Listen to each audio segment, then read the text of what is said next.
Hi, Charlie again. Last time we began our discussion of the third sutra in Ashtadhyayi, Iko Gunavritti, and we began to see the importance of several principles.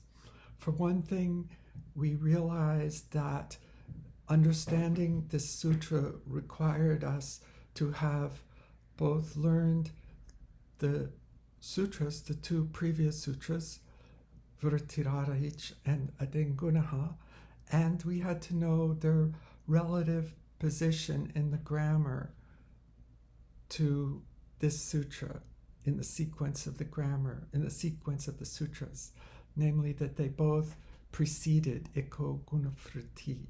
So we also learned that in order to understand Iko Gunavritti, we had to take pieces of the first two sutras and bring them down into this one.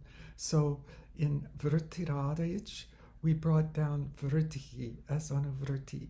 In Adengunaha, we brought down Gunaha as anuvritti. Parenthetically, I didn't say this before, that the syntactic structure of the word or particle that we bring down can change, meaning the case and so on can change as it functions in the new sutra. That doesn't really happen this time, but it will happen. So that gave us Iko Gunavritti and anuvritti of Gunaha and Vritti. And then we talked a little bit about Adhyahara. Now, Adhyahara being, at least as I understand it, it's really, in a sense, optional.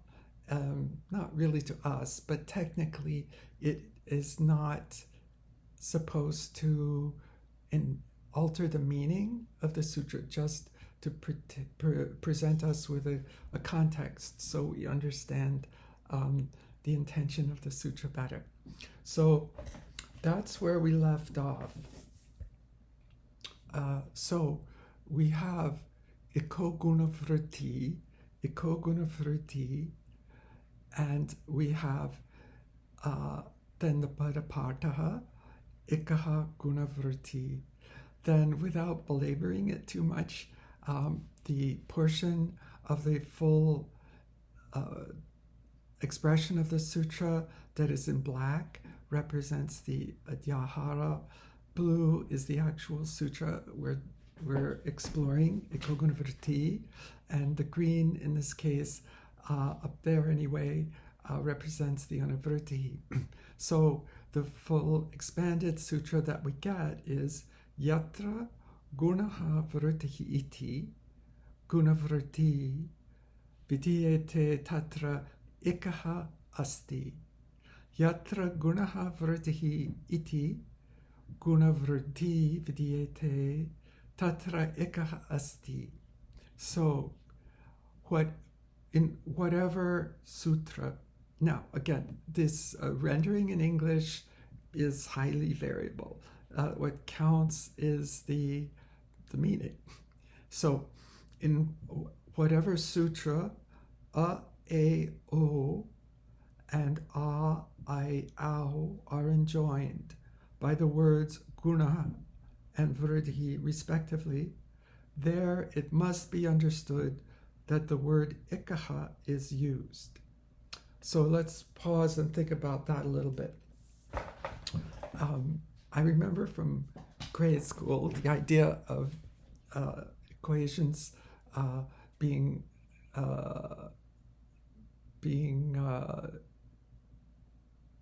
bilateral. So in the same way, vriddhi is a, I, ao. So the word vriddhi is the same as saying a, I, ao. But similarly, saying a, I, ao, either any of those three, is the same as saying vriddhi, if it's relevant.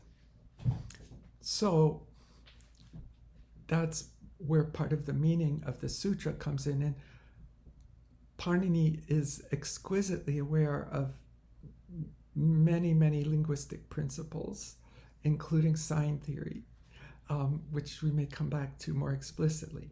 But what this sutra says is, if a rule comes along that says replace something or other with either guna or vritti, and says that using the words gunaha and vritti only, in that case, we have to understand that ikaha is part of that injunction. So what that means is, if there's a rule that says a, or a, or I, or o, or ao, if the rule says ao comes to this sutra, this rule is not relevant. Even though ao is vritti, it's not enjoined with the word vritti. So these are very, very precise and technical rules. So that's the sense of the sutra. Anytime a rule enjoins, that means requires putting either a, o, or I, ao as a substitute into another entity, then if it's done by saying those words, gunaha and vritti, those words themselves, we have to include ikaha automatically without Panini having to say a single other thing. It's an ika is there. So then what is this ikaha? Well, it's not really clear, because if it was ik, we'd know it was a pratyahara. Well, it is a pratyahara, and ikaha is shashti of ik, or genitive form of ik. So pratyahara, like anything else, can have case endings, and that's very important.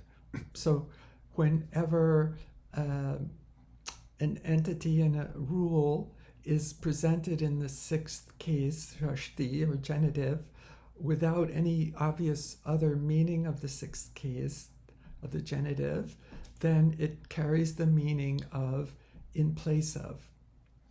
That means, in the terms of ik, iurluk, because again it's a pratyahara, so ik is the same as saying iurluk, but without having to. It has the meaning of ikahastane. That means it's understood that this guna or vritti that's coming into the other place is doing so ikahastane, in place of whatever ik is there, ikahastane. So I'll just mention the sutra that we will come across pretty soon. It's 1149, and I forget, I think 39, 34 or something I can't remember in Siddhanta Kaumudi. Shashti sthana yoga. Shashti sthana yoga. Whenever shashti is there without another use, we understood it being attached to yoga, sthane. And the meaning of sthane here is in place of. So when guna and vritti are enjoined as substitutes, using those words, we have to understand that they are substitutes ikahastane, in place of ik. So that's pretty abstract right now. So I'm going to give an example. And again, this may or may not really register right now, but over time, these things sink in. And in fact, after this conversation, I'm going to do a brief conversation about strategies or thinking about the learning of the grammar to be sure that we maintain enthusiasm and delight with every sutra as we go along. But so for right now, here is an example, and I've written it down, but I'm going to describe it first. So there is a sutra which we may eventually get to. Its order in the grammar is 7384, and its order in Siddhanta Kaumudi is 2168. But it is an example of this, and the sutra is Sarvadataka Ardhadataka Yoho. Sarvadataka Ardhadataka Yoho. And what this sutra says is that in formation of a verb form, and we're going to take the verb bu, and the formation of the third person singular present tense form. So if in the formation of a verb root there's an ending, a sarvadataka or ardhadataka ending enjoined, in that case the root is replaced by guna. A guna comes in place of the root. So that's what we have down here at the bottom. So if we say, and I'm going to say it out loud and then put this back up again. So if we are thinking about making a third person singular form of the verb root bu, other rules say that before we add the t ending, t, an a, or rasva a, will come between the root bu and the t. And that adding of the is what triggers sarvadataka ardhadataka yoho and requires that bu be replaced by guna. But there's two letters in bu. Which one is replaced? Does the guna come in place of both of them? Does it come in place of the b? Does it come in place of the u? That's where eko gunavritti comes in this kind of situation, because what's really happening with sarvadataka ardhadataka yoho is it's enjoining gunaha by name because of anuvritti. And so when the guna comes to bu, it comes ikahastane in place of ik. And we know iu reluk is ik. And that means that the only ik in bu is u. So guna comes in place of the u of bu, and that is bo. And then you have bo, ti, and by routine sandhi, then you get bhavati. Simple. In any case, this is that's an example of what this is for, to disambiguate a substitution, and it allows, along with other roots, Panini to make very, very simple statements about modifications without having to specify what's what, because these mechanical factors will come into place. And they will do that automatically after a little bit when these ideas are in our mind. So we will know that if something, a substitute is in the genitive case, shashti sthana yoga means that it will come in place of that. And we also know that the thing that comes in place of it will be stanentara tamaha, which is the closest one. So all of these things are intrinsic and ultimately simplifying. So that's it for now. So we have gotten all the way through Iko Guna Vritti. We've gotten the Anuvritti of Gunaha and Vritti. We've gotten the Adhyahara and put together the full sutra, Yatra Gunaha Vritti iti, Guna Vritti Vidyate Tatra Ikaha Asti. And we've got the understanding that Ikaha comes along with either the guna or vritti that is enjoined by name, and that we have an example of why that matters. So take care, and we'll move ahead next time. And I think I'll include a little thought about how to approach the grammar overall. Take care. Thanks.